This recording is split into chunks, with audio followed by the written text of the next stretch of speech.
UKLO 1 year masters. No IELTS required up to 5 years visa. High visa success rate. నమస్తే అండి. నమస్కారం అన్న. ఎలా ఉన్నారు? బాగున్నా. మీ పార్టీ అధ్యక్షుడు జనసేన అధినేత డిప్యూటీ సీఎంగా ప్రమాణ స్వీకారం చేశారు. మీకు సంతోషమైన ఉందా తమ్ముడు? ఉందన్న, ఉంది, కానీ పూర్తి స్థాయిలో కాదు. అంటే ఎందుకని పూర్తి స్థాయిలో సంతోషం లేదు? ఫర్ ఎగ్జాంపుల్, ఇప్పుడు ఇండియన్ టీం మొన్న T20 వరల్డ్ కప్ గెలిచిన తర్వాత మీకు పూర్తి స్థాయిలో హాయిగా ఉందా, హ్యాపీగా? లేదు. ఎందుకంటే 2023 వరల్డ్ కప్ ఓడిపోయిన ఉన్న బాధ ఉంది. సేమ్ యాజ్ ఇట్ ఈస్ మాకు సీఎంగా చూడాలనుకున్నాం, డిప్యూటీ సీఎంగా చూసాము. కొంచెం అంటే ముఖ్యమంత్రి అయితేనే బాగుండు అంటారు. పూర్తి స్థాయిలో ఆనందంగా ఉంటుంది మాకు. అంటే పవన్ కళ్యాణ్ గారు తీసుకున్నటువంటి నిర్ణయాన్ని తప్పు పడుతున్నారా? తప్పని కాదన్న.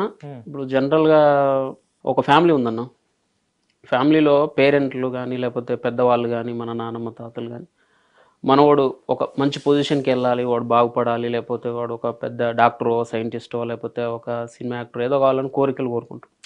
బట్ అతనికి నచ్చింది అతను అవుతాడు. ఆయన అప్పుడు వీళ్ళు అనుకుంటారు కదన్న, ఇప్పుడు మా పిల్లోడు పెద్ద పొజిషన్కి వెళ్ళాలి, మా పిల్లోడు గొప్ప పొజిషన్కి వెళ్ళాలి అని చెప్పి కోరుకోవడం తప్పే ఉందన్న. సో మేము కూడా మా కళ్యాణ్ గారు సీఎం అవ్వాలని మేము కోరుకుంటున్నాం. 2029లో అయ్యే అవకాశం ఉందా మరి? ఖచ్చితంగా అవుతారు అనేది మా విశ్వాసం. ఎట్లా అవుతారు? ఇప్పుడే లేనిది అప్పుడు ఎట్లా అవుతారు?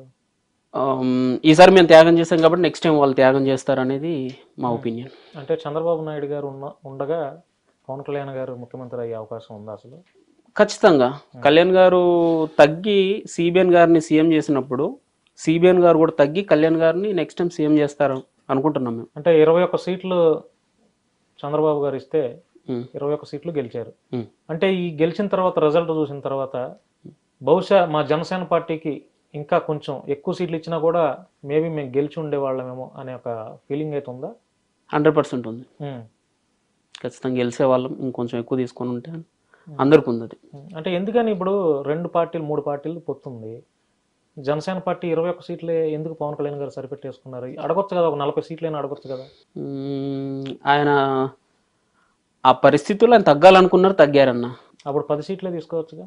10 సీట్లు అంటే అది కళ్యాణ్ గారి డిసిషన్, ఇక దాన్ని మేము తప్పుపట్టలేము. ఆయన 21 సీట్లు కరెక్టే ఉన్నాం మనం అని చెప్పి అన్ని సర్వేలు తీసుకొని ఆయన 21 తీసుకున్నారని మేము అనుకుంటున్నాం. కానీ ఇంకొంచెం ఎక్కువ తీసుకుని ఉంటే బాగుండేది అనేది మా ఒపీనియన్. ఎక్కువ సీట్లు తీసుకున్నా కూడా గెలిచే అవకాశం ఉంది. 100% ఉంది. 100% ఉంది. తెలంగాణలో జనసేన పార్టీని కూడా ఇప్పుడు మళ్ళీ కొత్తగా ఇక్కడ కూడా బలపడేలాగా ఏదో ఒక ప్లాన్ అయితే చేస్తున్నది. అది మీ నోటీసులో ఏమన్నా ఉందా? ఉందా? అంటే ఒక జనసేన లేకపోతే తెలుగుదేశం మళ్ళీ ఇక్కడ కూడా పొత్తులతోనేనా? చెప్పలేమన్నది ప్రస్తుతం. కాకపోతే మా తెలంగాణ ముందు నుంచి మేము అనుకున్నదల్లా ఒకటి, ఇక్కడ నుంచి ముందు 2 పడవల ప్రయాణం ప్రస్తుతం మంచిది కాదేమో, కాబట్టి ముందు ఆంధ్రప్రదేశ్లో మన అడుగు బలంగా పడిన తర్వాత తెలంగాణలో పూర్తి స్థాయిలో పార్టీని బలోపేతం చేయాలి గ్రౌండ్ లెవెల్ నుంచి అనేది ముందు నుంచి మేము అనుకుంటున్నాం. కాబట్టి ప్రస్తుతం అయితే 21 సీట్లతోటి 2 ఎంపీలతోటి కళ్యాణ్ గారు డిప్యూటీ సీఎంగా ఆంధ్రప్రదేశ్లో బాధ్యతలు చేపట్టారు కాబట్టి ఇప్పుడు తెలంగాణలో కంపల్సరీ మా అడుగు గట్టిగా పడుతుంది. ఇప్పుడు ఆంధ్రాలో జనసేన బలపడింది అనుకుంటున్నారా?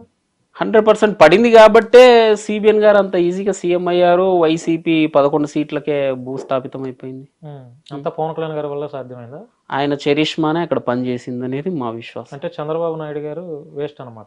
వేస్ట్ అని నేను చెప్పలేదన్నా, నేను కళ్యాణ్ గారి గురించే మాట్లాడినా. ఆయనను చూసి పడే ఓట్లు ఆయనకు చూసి పడి కళ్యాణ్ గారు తగ్గడం వల్ల అంత భారీ మెజారిటీ వచ్చింది, వైసీపీ భూస్థాపితం అయిపోయింది. అంటే టోటల్ గా మొన్న జరిగినటువంటి ఎలక్షన్స్ లో టోటల్ గా పవన్ కళ్యాణ్ గారి వల్లే అన్ని సీట్లు వచ్చినాయి తెలుగుదేశానికి, బీజేపీ కూడా గెలిచింది. అసలు ఆయన గేమ్ చేంజర్ అని అంటే ఏం చెప్తారు మీరు? 100%. అది నేను చెప్పడం ఏందన్నా, 2 స్టేట్లు చెప్పినాయి, మోడీ గారు కూడా చెప్పారు. దాంట్లో గేమ్ చేంజరే 100%. తమ్ముడు ఇప్పుడు నువ్వు